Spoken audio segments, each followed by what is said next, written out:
देखिए पाठ देखेंगे हम लोग। चैप्टर 7 है, चैप्टर का नाम है परंपरा का मूल्यांकन। लेखक हैं इसके रामविलास शर्मा। चलिए देखते हैं। सबसे पहले लेखक परिचय। हिंदी आलोचना के महत्वपूर्ण हस्ताक्षर। डॉक्टर रामविलास शर्मा का जन्म उन्नाव उत्तर प्रदेश के एक छोटे से गांव ऊंच गांव सानी में 10 अक्टूबर 1912 ईस्वी में हुआ था। रामविलास शर्मा का जन्म ऊंच गांव सानी में हुआ। छोटा सा गांव था उन्नाव उत्तर प्रदेश में। उच्च गांव जो था, छोटा सा गांव था, उसमें हुआ था 10 अक्टूबर 1912 में। उन्होंने लखनऊ विश्वविद्यालय से 1932 ईस्वी में बीए तथा 1934 ईस्वी में साहित्य में एमए किया। एमए करने के बाद 1938 ईस्वी तक शोध कार्य में व्यस्त रहे। 1938 से 43 तक उन्होंने लखनऊ विश्वविद्यालय के अंग्रेजी विभाग में अध्यापन का कार्य किया। उसके बाद वे आगरा के बलवंत राजपूत कॉलेज चले आए। 1971 तक यहाँ अध्यापन का कार्य करते रहे। बाद में आगरा विश्वविद्यालय के कुलपति के अनुरोध पर वे हिंदी एमए के संस्थान के निर्देशक बने और यहीं से 1974 ईस्वी में सेवानिवृत्त हुए। 1949 से 1953 तक रामविलास जी भारतीय प्रगतिशील लेखक संघनी के महामंत्री रहे। उनका निधन 30 मई 2000 ईस्वी को दिल्ली में हुआ। रामविलास शर्मा का जो जन्म हुआ था उत्तर प्रदेश के एक छोटा सा गांव है उच्च गांव सानी, वहीं पे हुआ। 1934 ईस्वी में अंग्रेजी साहित्य में एमए किया। 1932 ईस्वी में बीए किया था और 1934 में एमए करने के बाद 1938 ईस्वी तक शोध कार्य में लगे रहे। 38 से 43 तक वो अंग्रेजी विभाग में पढ़ाए भी हैं। उसके बाद आगरा के बलवंत राजपूत कॉलेज चले आए। 1971 ईस्वी तक अध्यापन का कार्य करते रहे और बाद में आगरा विश्वविद्यालय कुलपति के अनुरोध पर वे हिंदी के संस्थान के निर्देशक बने। 1974 में वे रिटायर हो गए। 49 से 53 तक रामविलास जी प्रगतिशील लेखक संघनी के महामंत्री रहे। 30 मई 2000 को दिल्ली में उनका निधन हो गया। गद्य को रामविलास शर्मा जी का योगदान ऐतिहासिक है। तर्क और तथ्यों से भरी हुई साफ पारदर्शी भाषा रामविलास जी के गद्य की विशेषता है। उन्हें भाषा विज्ञान विषयक परंपरागत दृष्टि को मार्क्सवाद की वैज्ञानिक दृष्टि से संश्लेषित करने तथा हिंदी आलोचना को वैज्ञानिक दृष्टि प्रदान करने का श्रेय प्राप्त है। देशभक्ति और मार्क्सवादी चेतना रामविलास शर्मा जी का केंद्र बिंदु है। उनकी लेखनी से वाल्मीकि और कालिदास से लेकर मुक्तिबोध की रचनाओं तक का मूल्यांकन प्रगतिवादी चेतना के आधार पर हुआ है। उन्हें न केवल प्रगति विरोधी हिंदी आलोचना की कला एवं साहित्य विषयक भ्रांतियों का निवारण का श्रेय है, बल्कि स्वयं प्रगतिवादी आलोचना द्वारा उत्पन्न अंतर्विरोधों के उन्मूलन का गौरव भी प्राप्त है। रामविलास जी ने हिंदी में जीवन साहित्य को नया आयाम दिया। उन्हें निराला की साहित्य साधना पुस्तक पर साहित्य अकादमी पुरस्कार प्राप्त हो चुका है। उनकी अन्य प्रमुख रचनाओं के नाम हैं आचार्य रामचंद्र शुक्ल और हिंदी आलोचना, भारतेंदु हरिश्चंद्र, प्रेमचंद और उनका युग, भाषा और समाज, महावीर प्रसाद द्विवेदी का नवजागरण, हिंदी नवजागरण, भारत की भाषा समस्या, नई कविता और अस्तित्ववाद, भारत में अंग्रेजी राज और मार्क्सवाद, भारत के प्राचीन भाषा और हिंदी परिवार, विराम चिन्ह, बड़े भाई। बहुत सारा लेख लिखा इन्होंने जो कि नीचे दिया हुआ है, जैसे आचार्य रामचंद्र शुक्ल और हिंदी आलोचना, भारतेंदु हरिश्चंद्र, प्रेमचंद इनका युग, भाषा और समाज, महावीर प्रसाद द्विवेदी और हिंदी नवजागरण, भारत की भाषा समस्या, नई कविता और अस्तित्ववाद, भारत में अंग्रेजी राज और मार्क्सवाद, भारत के प्राचीन भाषा परिवार और हिंदी, विराम चिन्ह और बड़े भाई। पाठ के रूप में यहाँ रामविलास जी का निबंध प्रस्तुत है, परंपरा का मूल्यांकन। यह निबंध इन्हीं इसी नाम से की पुस्तक से किंचित संपादन के साथ संकलित है। यह निबंध समाज, साहित्य और परंपरा के पारंपरिक संबंधों, सैद्धांतिक एवं व्यवहारिक मीमांसा का एक साथ करते हुए रूपाकार ग्रहण करता है। परंपरा के ज्ञान, समझ और मूल्यांकन का विवेक जगाता यह निबंध साहित्य की सामाजिक विकास में क्रांतिकारी भूमिका को भी स्पष्ट करता चलता है। नई पीढ़ी में यह निबंध परंपरा और आधुनिक की एक युगानुकूल नई समझ विकसित करने में सार्थक हस्तक्षेप करता है। यह जो निबंध लिया गया इसी नाम से इनका गद्य है, रचना है। परंपरा का मूल्यांकन उसी से लिया गया है और यह निबंध एक परंपरा व्यवहारिक मीमांसा को एक साथ करते हुए लिखा गया है। परंपरा के ज्ञान, समझ और मूल्यांकन का विवेक जगाता यह निबंध साहित्य समाज की में विकास में क्रांतिकारी भूमिका को भी स्पष्ट करता है।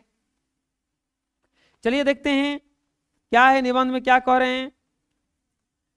जो लोग साहित्य युग में परिवर्तन करना चाहते हैं, जो लकीर के फकीर नहीं हैं, जो रूढ़ियां तोड़कर क्रांतिकारी साहित्य की रचना करना चाहते हैं, उनके लिए साहित्य की परंपरा का ज्ञान सबसे ज्यादा आवश्यक है। जो लोग समाज में बुनियादी परिवर्तन करके वर्गहीन, शोषण मुक्त समाज की रचना करना चाहते हैं, वे अपने सिद्धांतों को ऐतिहासिक भौतिकवाद के नाम से पुकारते हैं। जो महत्व ऐतिहासिक भौतिकवाद के लिए इतिहास का है, वही आलोचना की साहित्य का परंपरा का। साहित्य की परंपरा के ज्ञान से ही प्रगतिशील आलोचना का विकास होता है। प्रगतिशील आलोचना के ज्ञान से साहित्य की धारा मोड़ी जा सकती है और नए प्रगतिशील इतिहास का निर्माण किया जा सकता है। प्रगतिशील आलोचना की इन्हीं अमूर्त सिद्धांतों का संकलन नहीं, वह साहित्य परंपरा का मूर्त ज्ञान है और यह ज्ञान उतना ही विकासमान है जितना साहित्य की परंपरा। लेखक कहना क्या चाहते हैं, देखिए। परंपरा का मूल्यांकन में सबसे पहले इन्होंने ये कहा कि अगर जो लोग युग परिवर्तन करना चाहते हैं, युग परिवर्तन मतलब युग परिवर्तन का मतलब होता है सिस्टम चेंज कर देना, सारा सिस्टम में बदल देंगे हम आके। जो पुराना तरीका था वो सब क्या कर देंगे, हटा करके, चाहे पुराना भी रहेगा लेकिन हम नया रूल से चालू करेंगे। अब सोचो, रथ से मोटर गाड़ी आया, मोटर गाड़ी से साइकिल, साइकिल से मोटरसाइकिल, मोटरसाइकिल से कार आया, तो युग परिवर्तन रहे कि एक समय पेंडल मार के चलाना पड़ता था, अब मोटर डाल दिया कोई उठा करके तो मोटरसाइकिल बन गया। आज साइकिल की संख्या कम हो गया और मोटरसाइकिल ज्यादा हो गया। तो ये कोई आया पागल आदमी, युग को क्या कर दिया, वहां पे परिवर्तन करा दिया उसको।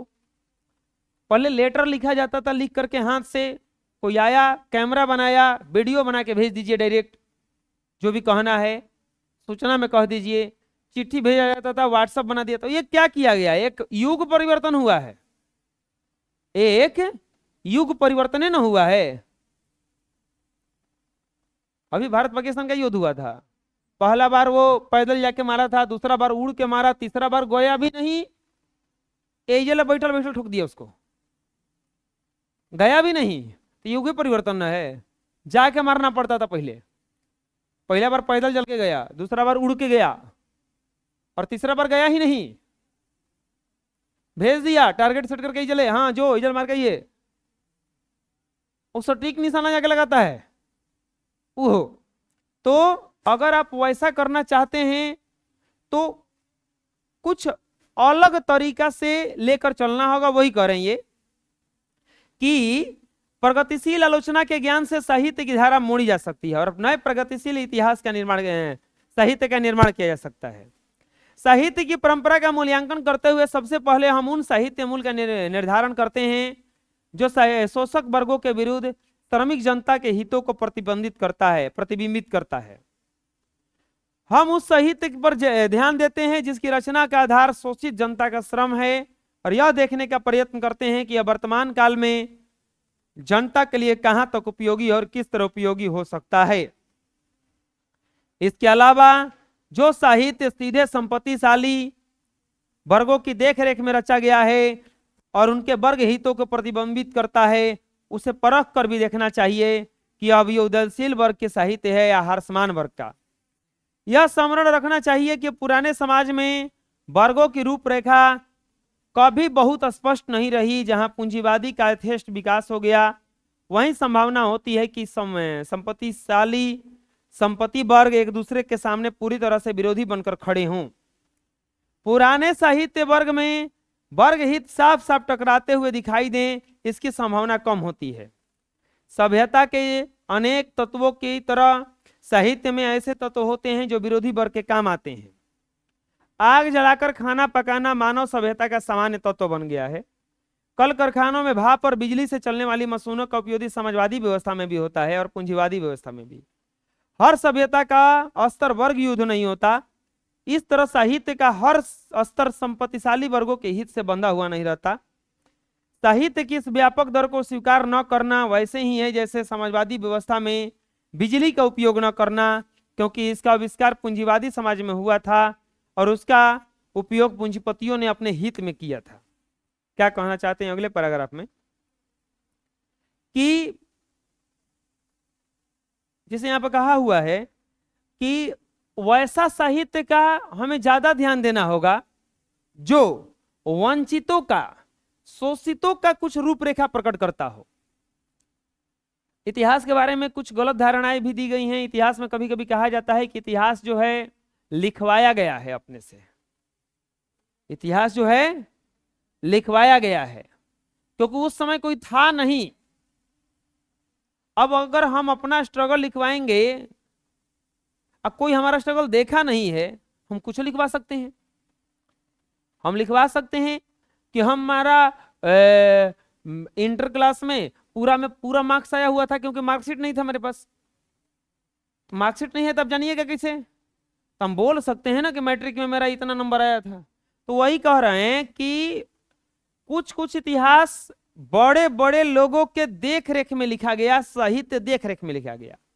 उसमें उन्हीं लोगों को प्रतिबिंबित किया गया जो बड़े लोग थे, अमीर लोग थे। हमें उस साहित्य पर ध्यान देना होगा जो छोटे वर्गों के लिए लिखा गया, जो कमजोर वर्गों के लिए लिखा गया।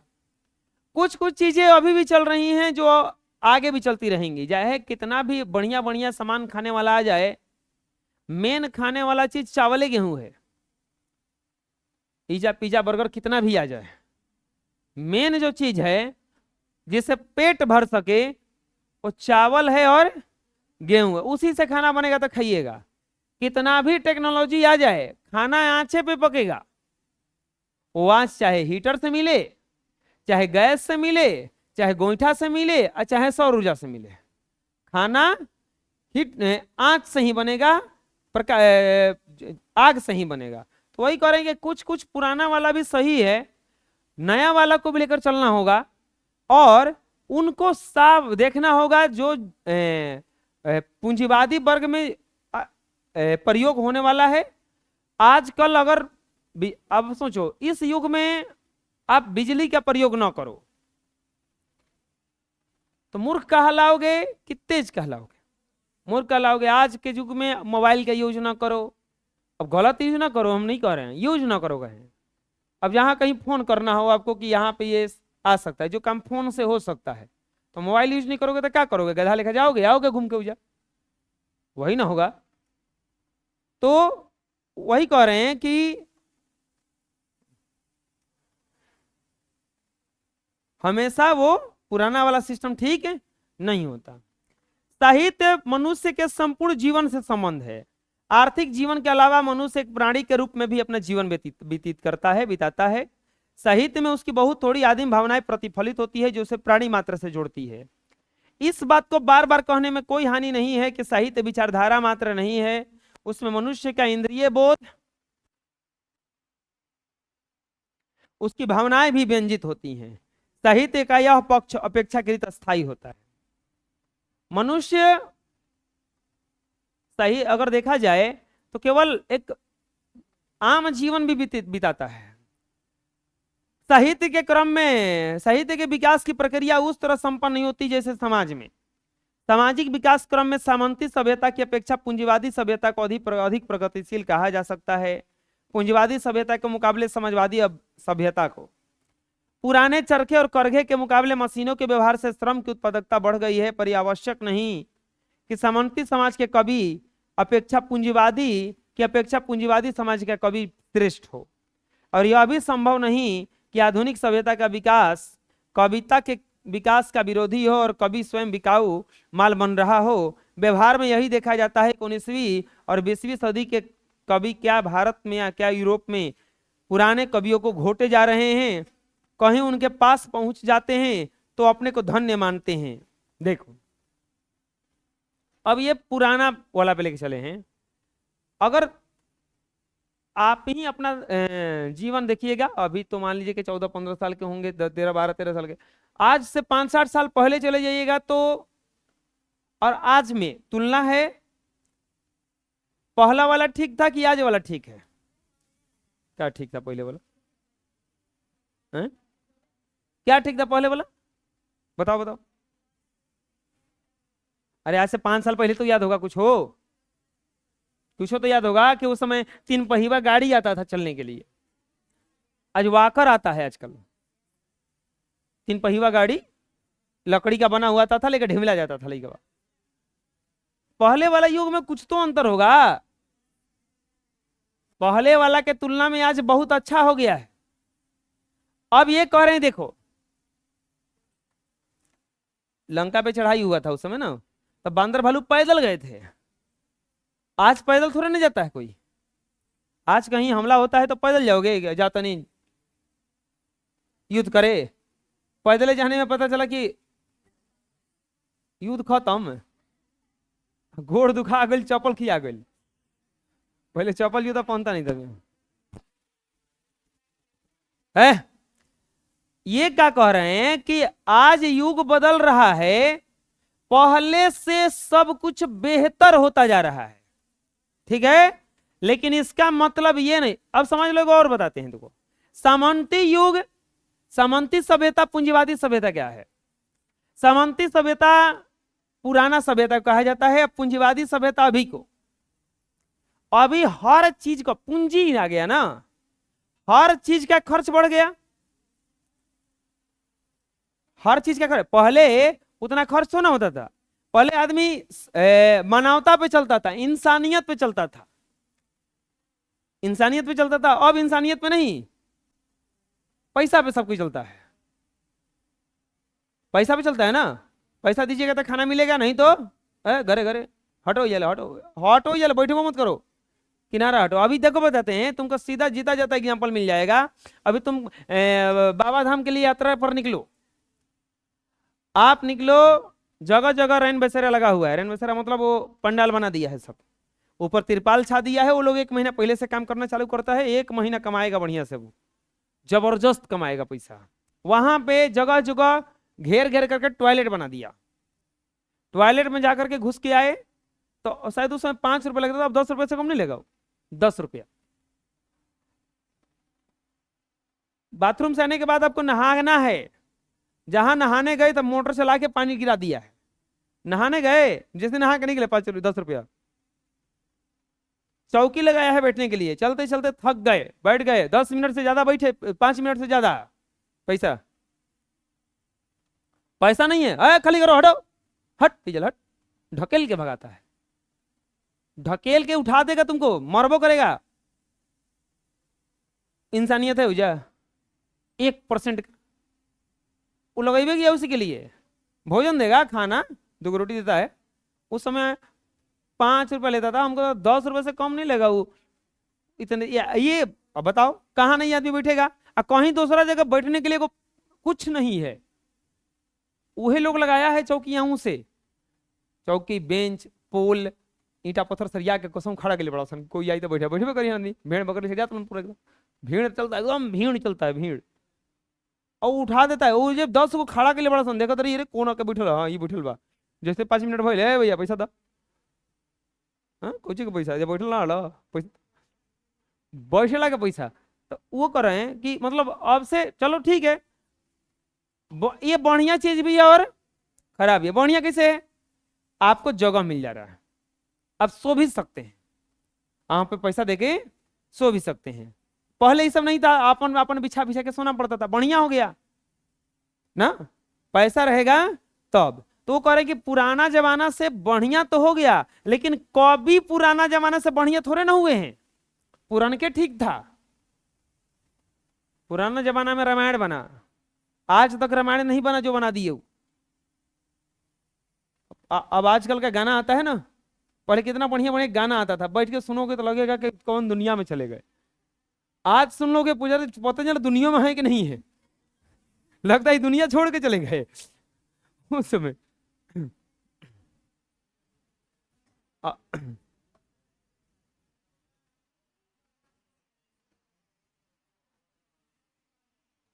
पहले के गाना में ज्यादातर गायक का आवाज आता था, अब खाली डीजे का आवाज आता है, बजता है तो हमें बजता रहता है डीजे डीजे डीजे अमित बोलता, कुछ सुनाता नहीं है। कौनो है डीजे पर नाचता है सब, वो कौनो गाना के धुन पे थोड़ा ना नाच रहा है, वो जब जब डीजे बोल रहा है तब तब लगता है हाँ कूदना है, अब कूदना है। और जितने ज्यादा जोर से बोलेगा उतने जोर से वो कूदता है। अरे पहले वो कॉमेडी फिल्म देख लो कोनो, अरे चुप चुप के वो देख लो, हंसी से पेट फूल जाता है। वो हंगामा है, हेरा फेरी है, देख लो आजकल के वो कोई देख लो हंसी वाला याद करना पड़ता है, वो पहले बताता कॉमेडी है, मतलब अब यह हंसना है, वो लोग बताता है कि कॉमेडी है। अब पहले कॉमेडी बताना नहीं था, बस नाम, हाँ कोई हंगामा, हाँ चल आज देखो, देखो हंसी से पेट फूल जाएगा पूरा, अगर फर्स्ट टाइम तुम देखोगे तब। आजकल बताना पड़ता है कि हंसी वाला है, आदमी मुंह बनाएगा हंस रहा, कब हंसी आई रे कब हंसी आई रे, वो देख रहा है कबे से, 3 घंटा बीत गया, हंसी का हो नहीं आया, जौनो तनी मनी हंसी तो वो गायब हो गया। देखो हाँ, तो ये साहित्य में भी नहीं हुआ। इसके बाद क्या कह रहे हैं, आजकल के जो कवि हैं वो पुराने कवियों के आसपास भी पहुंच जाए ना तो अपने आप को क्या मानता है, सब धन्य मानता है। ये तमाम कवि जो पूर्ववर्ती कवियों की रचनाओं का मनन करते हैं, अनुकरण नहीं करते, उनसे सीखते हैं और स्वयं नई परंपराओं को जन्म देते हैं। जो साहित्य दूसरे को नकल करके लिखा जाए वो अधम कोटि का होता है, संस्कृति का समर्थकता का सूचक होता है। जो महान साहित्यकार हैं वो कला की आवृत्ति नहीं हो सकती। यहाँ तक कि एक भाषा से दूसरी भाषा में अनुवाद करने पर भी कलात्मक सौंदर्य ज्यों का त्यों बना रहता है। औद्योगिक उत्पादन, कलात्मक सौंदर्य ज्यों का त्यों नहीं बना रहता। औद्योगिक उत्पादन कलात्मक उत्पादन में बहुत बड़ा अंतर है। अमेरिका ने एटम बम बनाया, रूस ने भी बनाया, पर शेक्सपियर के नाटकों का ऐसा चीज दोबारा इंग्लैंड में भी नहीं हुआ। रामायण किसने लिखा था? वाल्मीकि ने। और महाभारत वेद व्यास ने। आपका ये पाठ जो है 20 के दांत किसने लिखा है? नलिन बिलोचन शर्मा ने। और बल्ब का आविष्कार किसने किया? एडिसन ने। बंदूक किसने बनाया? बम किसने बनाया? तलवार किसने बनाया?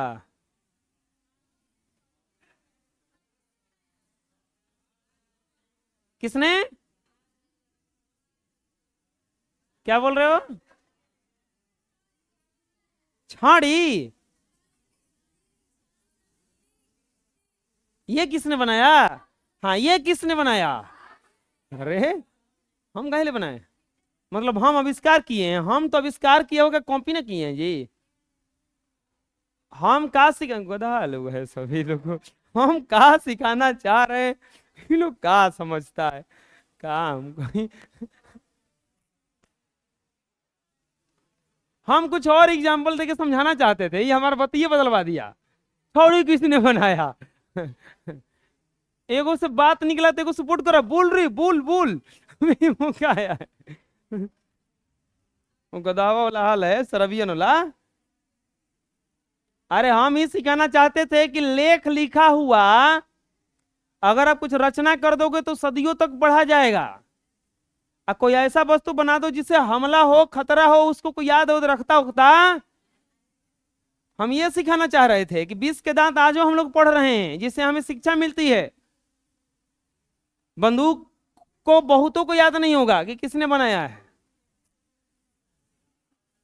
भगवान तुम लोग को समझदारी दे, हमारा याद नहीं है। क्या हुआ? फ्री फायर है, किसने बनाया? के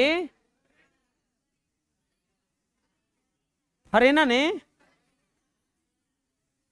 किसने? हरिनाथ ने? करेना? करेना ने बनाया? किसने बताया ये? अरे ताली बजाओ उनके लिए, किसने बताया? रुको रुको अभी, मोहित बताएं जी। के बताया है उनके लिए ताली बजवाएंगे। आयुष के बताया है जी? करेना के बताया है? के बताया? नहीं बताया है? अरे बोलो, सही बोलो। आनंद आओ, कलम देते हैं, कोई नाम निकाल कलम। अरे कलम निकालो, कलम निकालो, भेजा कलम है। अरे हेमंत निकाल। अरे किसने बताया? बहुत नहीं आसान थोड़े ना।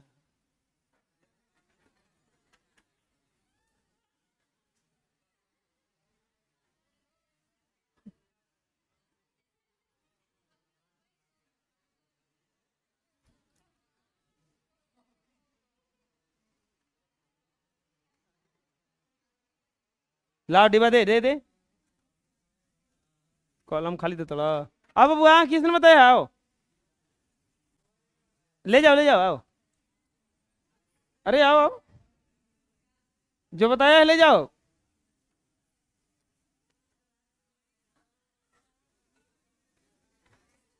तुमने बताया है? रुको अब,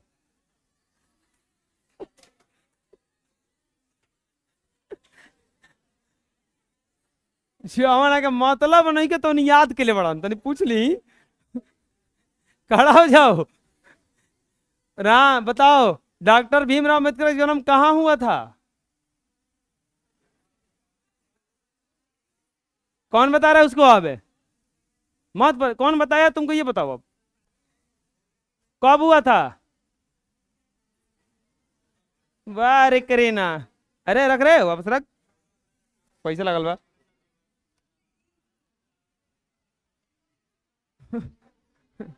भारत तोड़ के हम ही बतैला बाबा, कोनो भाई कही कि पबजी का आविष्कार किसने किया था, हमको याद है सर जी। कलम तैयार रखिए अपना आप, हम बता रहे हैं। भाई बड़ा तेज। द्वंद्वात्मक जवाब, द्वंद्वात्मक भौतिकवाद मनुष्य की चेतना को आर्थिक संबंधों से प्रभावित मानते हुए उसकी सापेक्ष स्वाधीनता स्वीकार करता है। आर्थिक संबंधों से प्रभावित होना एक बात है, उसके द्वारा चेतना निर्धारित होना और बात है। भौतिकवाद का अर्थ भाग्यवाद नहीं, सब परिस्थितियों में द्वारा अनिवार्य निर्धारित नहीं हो सक जाता। यदि मनुष्य की परिस्थितियां नियामक नहीं हैं तो परिस्थितियां भी मनुष्य की नियामक नहीं हैं।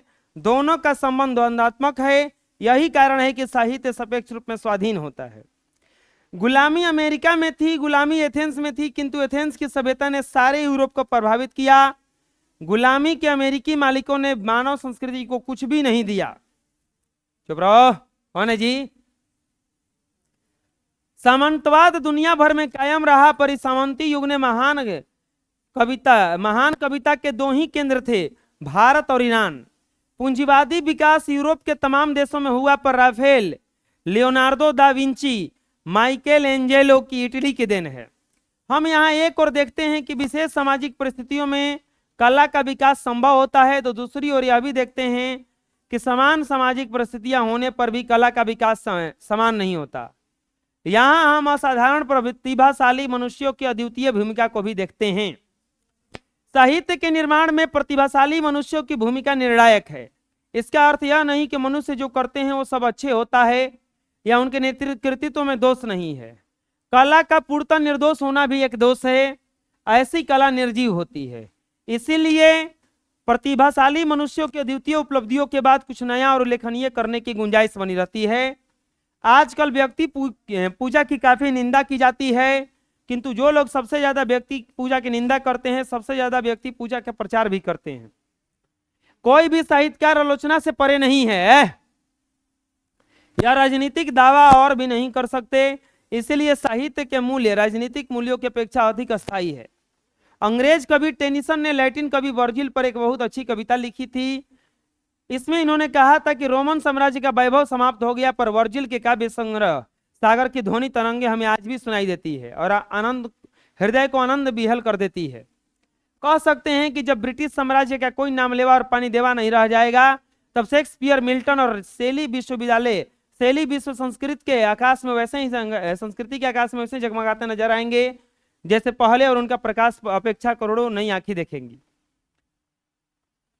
कहना चाह रहे हैं कि साहित्य चाहे कोई अगर अच्छे क्षेत्र में कोई काम कर दिया जाए तो आदमी अमर हो जाता है। लगभग यूरोप खत्म हो जाएगा, अमेरिका खत्म हो जाएगा, सब कुछ खत्म हो जाएगा, लेकिन जो उनका लेख है वो कभी खत्म होने वाला नहीं है। साहित्य के विकास में प्रतिभाशाली मनुष्यों की तरह जन समुदाय जातियों की विशेष भूमिका होती है। कौन नहीं जानता कि यूरोप के सांस्कृतिक विकास में जो भूमिका प्राचीन यूनानियों की है वो अन्य किसी भी जाति की नहीं है। जन समुदाय जब एक व्यवस्था से दूसरे व्यवस्था में प्रवेश करते हैं तब उसकी अस्मिता नष्ट नहीं हो जाती। प्राचीन यूनान के अनेक गढ़ समाजों में बटा हुआ था। आधुनिक यूनान एक राष्ट्र है। यह आधुनिक यूनान अपनी प्राचीन संस्कृति से एकात्मक स्वीकार करता है या नहीं। 19वीं सदी में शैली और बायरन ने अपनी स्वाधीनता के लिए लड़ने वाले यूनानियों को एक ऐसी एकात्मक पहचानवाने में बड़ा परिश्रम किया। भारतीय स्वाधीनता आंदोलन के दौरान इस देश ने इस तरह की एकात्मक पहचानी। इतिहास का प्रवाह ऐसा ही है, वह विच्छिन्न है और अविच्छिन्न भी। मानव समाज बदलता है और पुरानी अस्मिता को कायम रखता है। जो तत्व मानव समुदाय को एक जाति के रूप में संगठित करते हैं उनमें इतिहास और संस्कृति के परंपरा के आधार पर निर्मित अस्मिता का ज्ञान अत्यंत महत्वपूर्ण है। बंगाल विभाजित हुआ और है, किंतु जब तक पूर्वी और पश्चिमी बंगाल के लोगों को अपनी साहित्यिक परंपरा का ज्ञान रहेगा तब तक बंगाली जाति सांस्कृतिक रूप से अविभाजित रहेगी। विभाजित बंगाल से विभाजित पंजाब की तुलना कीजिए तो ज्ञात हो जाएगा कि साहित्य की परंपरा का ज्ञान ज्यादा है और कहाँ कम। और इस न्यूनाधिक ज्ञान के सामाजिक परिणाम क्या होते हैं। एक भाषा बोलने वाली जातियों की तरह अनेक भाषा बोलने वाले राष्ट्र की भी अस्मिता होती है। संसार में इस समय अनेक राष्ट्र बहुजातीय हैं, अनेक भाषा भाषी हैं। जिस समय राष्ट्र के सभी तत्वों पर मुसीबत आ जाती है तब उन्हें राष्ट्र की अस्मिता का ज्ञान बहुत अच्छी तरह से हो जाता है। जिस समय हिटलर ने सोवियत संघ पर आक्रमण किया था उस समय राष्ट्रीय अस्मिता जनता के स्वाधीनता संग्राम की समर्थ प्रेरक शक्ति बनी। सोवियत संघ के लोग हिटलर विरोधी संग्राम को उचित ही मानकर राष्ट्रीय संग्राम कहते हैं। इस युद्ध के दौरान खास तौर पर रूसी जाति ने बार बार अपनी साहित्य परंपरा का स्मरण किया। सोवियत समाज जारशाही रूस के समाज से भिन्न है। समाज की व्यवस्था के विचार से इतिहास का प्रवाह विच्छिन्न है, जातीय अस्मिता की दृष्टि से अविच्छिन्न। जारशाही रूस के टोल्स्टॉय सोवियत समाज में पढ़े जाने वाले लोकप्रिय साहित्यकार हैं और रूसी जाति की अस्मिता को सुदृढ़ और पुष्ट करने वाले साहित्यकार हैं। समाजी व्यवस्था में कायम होने पर जातीय अस्मिता खंडित नहीं होती वरन पुष्ट होती है। इसके साथ सोवियत संघ में बहुजातीय राष्ट्रीयता का पुनर्जन्म हुआ है और यह राष्ट्रीयता एक सामाजिक शक्ति है जैसे वह 1917 से पहले नहीं थी। जारशाही रूस में बहुत सारी जातियां पराधीन बनाकर रखी गई थी पर सब पर रूसी जाति के सामंत और पूंजीपति शासन करते थे। जैसे बहुत से साम्राज्य होते हैं वैसे एक साम्राज्य था। 1917 की क्रांति के बाद रूसी और गैर रूसी जातियों के आपसी संबंध का बहुत बड़ा परिवर्तन हुआ। बहुत सी जातियां सोवियत संघ में शामिल न हुई और अलग हो गई, कुछ विलंब से और कुछ महायुद्ध से पहले। अन्य जातियां उसमें शामिल हुई। सोवियत संघ में आज जितनी भी जातियां शामिल हैं उनका वैसा मिलता जुलता राष्ट्रीय इतिहास नहीं है जैसा कि भारतीय जातियों का है। राष्ट्र के गठन में इतिहास का अविच्छिन्न प्रवाह बहुत ही निर्धारक शक्ति है। यूरोप के लोग यूरोपियन संस्कृति की बात करते हैं, पर यूरोप कभी राष्ट्र नहीं बना। और अब तो पूर्वी यूरोप और पश्चिमी यूरोप, दो यूरोपों को अलग करके उल्लेख करना आम बात है। संसार का कोई भी देश बहुजातीय राष्ट्र की हैसियत से इतिहास को ध्यान में रखे तो भारत का मुकाबला नहीं कर सकता। यहाँ राष्ट्रीयता एक जाति द्वारा दूसरी जाति पर राजनीतिक प्रभुत्व कायम करके स्थापित नहीं हुई, वह मुख्यतः संस्कृति और इतिहास की देन है। लेखक लास्ट में कहना चाहते हैं कि अगर बहुजातीय दृष्टि से देखा जाए, बहुत ज्यादा जात की दृष्टि में से देखा जाए, तो भारत एक अलग प्रकार का देश है। भारत का लोकतंत्र पता है ना, सबसे बड़ा लोकतंत्र है, क्योंकि यहाँ पर दुनिया से सबसे ज्यादा आबादी है। इसमें लोकतंत्र इतना आसान नहीं है। हम लोग अमेरिका में बात करते हैं, रूस में बात करते हैं, वहां की जनसंख्या ये जैसे बहुत कम है। यूपी एक अकेला हम लोगों का ऐसा राज्य है जो कि आधा देश से ऊपर देश के बराबर है। वो अकेले जितना आबादी संभालते हैं वो महाराज जी, ओकरा से उतना देखो देश लेके बैठा है, सब देश लेके बैठा है, वो राज्य लेके बैठे हैं वो। और वो ऐसा उतना राज्य में कितना राज्य को मोदी जी लेके बैठे हैं। यहाँ पे कहता नहीं कि बहुत जल्दी चेंजिंग नहीं होता, कैसे हो जाएगा? सबको चेंज करना आसान है। उसी में कह रहे हैं कि बहुजातीय दृष्टि से भारत को कोई अलग नहीं कर देते। इस संस्कृति के निर्माण में इस देश के कवियों तक का सर्वोच्च स्थान है। इस देश की संस्कृति से रामायण और महाभारत को अलग कर दें तो भारतीय साहित्य की आंतरिकता टूट जाएगी। हमारे इतिहास में गीता जैसा ग्रंथ लिखा गया, रामायण लिखा गया और महाभारत लिखा गया। तीनों ग्रंथ का नाम ज्यादातर क्यों लेता है आदमी? ये तीनों ग्रंथ में जितना घटना दिखा दिया गया है उससे ज्यादा घटना लाइफ में कभी घटेगा नहीं। हर प्रॉब्लम का सॉल्यूशन रामायण और महाभारत है। अगर ध्यान से देखा जाए तब आज्ञा पालन किया जाए उस समय, मारना किसको है यह दिखाया गया है, पूजा किसका करना है यह दिखाया गया है, घर में जब बंटवारा सही नहीं हो तो युद्ध करना पड़ता है, ये खुद बताए हैं कृष्ण जी। वो कर्ण ना, वो धरती पर था, रथ का पहिया उसका अटक गया था। महाभारत में एक सीन है ना वैसा कि रथ का पहिया उसका अटक गया था क्योंकि श्राप था और निहत्था था और धरती पर था। और अर्जुन से बोला कि देखो हम पहिया निकालने जा रहे हैं, तू हमला मत करना। अर्जुन बोला ठीक है। और जब रथ पर से उतरा तो कृष्ण बोल रहे हैं अरे अर्जुन तू कह रुका है, मार क्या नहीं रहा इसको? तो अर्जुन वहां धर्म बता रहा है कि नहीं केशव गड़बड़ हो जाएगा, वो रथ पर नहीं है और निहत्था है। तो बोले को महारथ ही है, वो दूसरा रथ पर क्या नहीं जाता है, वो रथ क्या निकाल रहा है? तू धर्म का बात कर रहा है, कैसन धर्म? अभिमन्यु को इहो मारा था, अभिमन्यु तो नीचे था, द्रौपदी का चीरहरण में इहो था, तो उस समय रोक सकता था ना। तू खाली धर्म का पालन करेगा, मारे करा के हम भाई ना पिछले वही मार देती है, तो उसका मारे गर्दने कट गया।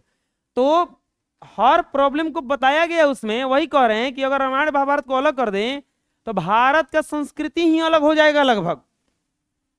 किसी भी बहुजातीय राष्ट्र के इस समय देखो, इस घटना से बस यही सीख मिलता है कि गलत करने वाले का साथ भी जो दे रहा है वो भी क्या है, गलत है, और उसको भी मारने में कोई बुराई नहीं है।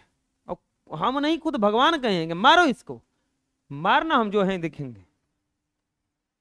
किसी भी बहुजातीय राष्ट्र के सामाजिक विकास में कवियों की निर्णायक भूमिका ऐसी नहीं रही जिसे इस देश में व्यास और वाल्मीकि की है।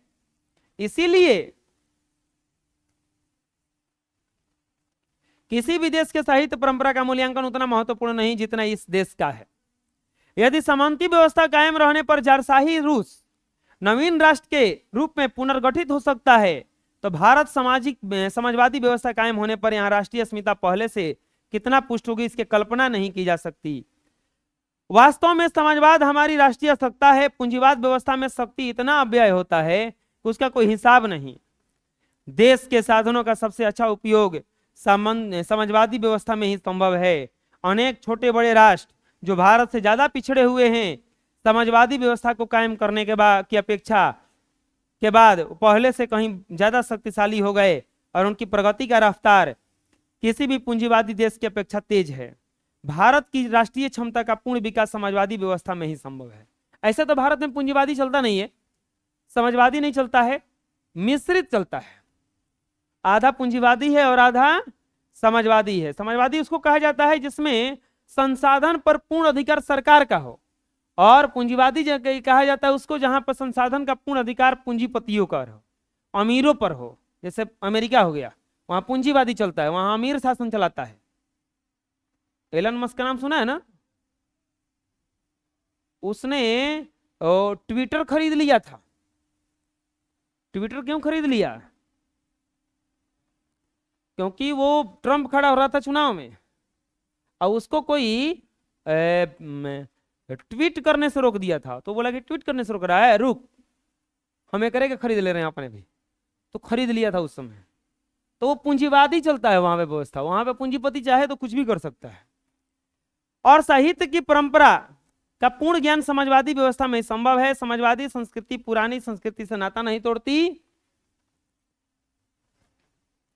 उसे आत्मसात करके आगे बढ़ती है। अभी हमारे देश की निरक्षर निर्धन जनता नए और पुराने साहित्य की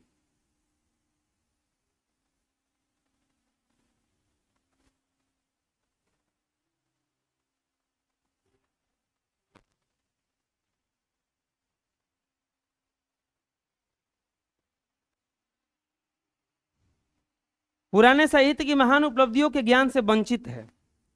जब वो साक्षर होगी, साहित्य के पढ़ने का उसे अवकाश होगा, उसे सुविधा होगी, तब व्यास और वाल्मीकि के नए करोड़ों पाठक पैदा होंगे, उत्पन्न होंगे। वे अनुवाद में ही नहीं, उन्हें संस्कृत में भी पढ़ेंगे और तब इस देश में बड़े पैमाने पर संस्कृति का आदान प्रदान होगा। सुब्रह्मण्यम भारती की कविताएं मूल भाषा में उत्तर भारत के लोग पढ़ेंगे। रविंद्रनाथ की रचनाएं मूल भाषा में तमिलनाडु के लोग पढ़ेंगे और यहाँ के विभिन्न भाषाओं में लिखा हुआ साहित्य जातीय सीमाएं लांघकर सारे देश की संपत्ति बनेगा। और जिस भाषा के बोलने वाले अधिकतर निरक्षर हैं और अपने साहित्यकारों की का बहुत से नाम सुनते हैं, उनकी रचनाएं पढ़ेंगे ही, और तब अंग्रेजी भाषा प्रभुत्व जमाने की भाषा न होकर के वास्तव में ज्ञान अर्जन की भाषा होगी। और हम केवल अंग्रेजी का नहीं, यूरोप की अनेक भाषाओं के साहित्य का अध्ययन करेंगे और एशिया की भाषाओं के साहित्य से हमारा परिचय गहरा होगा। तब मानव संस्कृति की विशद धारा में भारतीय साहित्य की गौरवशाली परंपरा का नवीन योगदान होगा। ये कह रहे हैं कि जब हमारे देश की जनता साक्षर होगी, तब इन वाल्मीकि के और व्यास के अनेक नए पाठक उत्पन्न होंगे और ये पाठक मूल भाषा में सब पढ़ेंगे और पढ़ करके एक नया साहित्य का उजागर करेंगे। इस तरह से ये पाठ खत्म हुआ। क्या जा रहा है?